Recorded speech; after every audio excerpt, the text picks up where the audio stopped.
তুমি যাও তুমি যাও বাপ রে ফাঁত ফুট করতেছে হাওয়া দেয় তাই ফানক সাহেব লাগান ফাঁত ফুট করতেছে এইদিকে না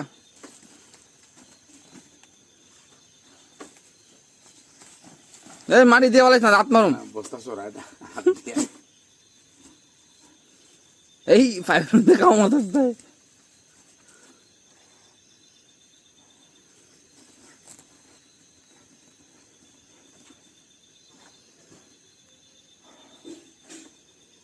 আছে তবুও তো পাইতাছে না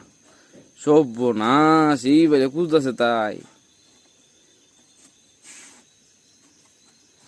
মাথা পাগল হয়েছে অত ফুসে মরতেছে ভাত না খাই ওই ও গন্ধ পাইছে এনো ভাতের এনো বুঝছো নি